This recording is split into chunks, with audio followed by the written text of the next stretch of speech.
দর্শককে ঠাঁই নাই, দর্শককে ঠাঁই নাই, আমার সোনার বাংলায়, আমার সোনার বাংলায়, দর্শককে ঠাঁই নাই। আর না, আর না, আর না, আগুন জ্বালো, জ্বালো রে জ্বালো, আগুন জ্বালো, আগুন জ্বালো, জ্বালো রে জ্বালো,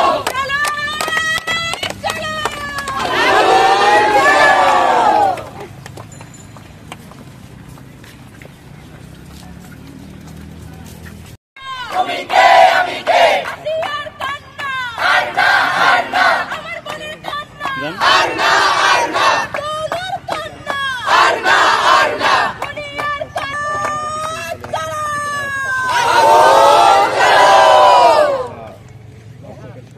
এই পর্যায়ে আমাদের এই প্রতিবাদ সমাবেশে আমাদের বন্ধুগণ চারুকলার সকল নাটক ও নাট্যোত্ত বিভাগ এবং চারুকলা বিভাগ আমাদের সাথে যুক্ত হয়েছে, তাদেরকে অসংখ্য ধন্যবাদ।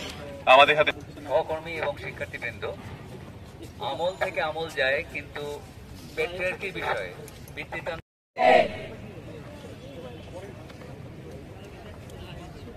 এই পর্যায়ে আমাদের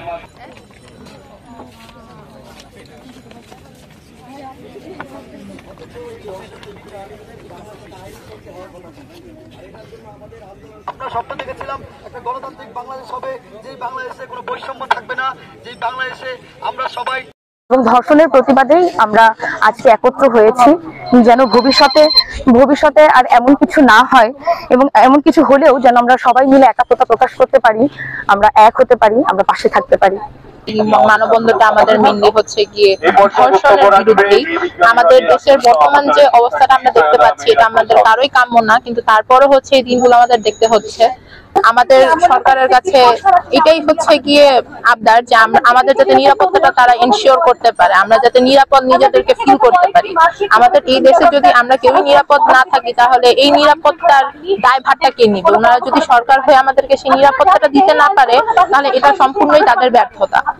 জুলাই গণঅভ্যুত্থানের পরে আমরা কি চেয়েছিলাম আসলে দেশের কাছ থেকে? স্বাধীনতাটাই আমরা মেনলি চেয়েছিলাম।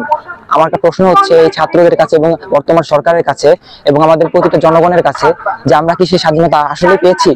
আর যদি পেয়ে থাকি, তার রূপটাই কি এটাই ছিল আমাদের কাছে?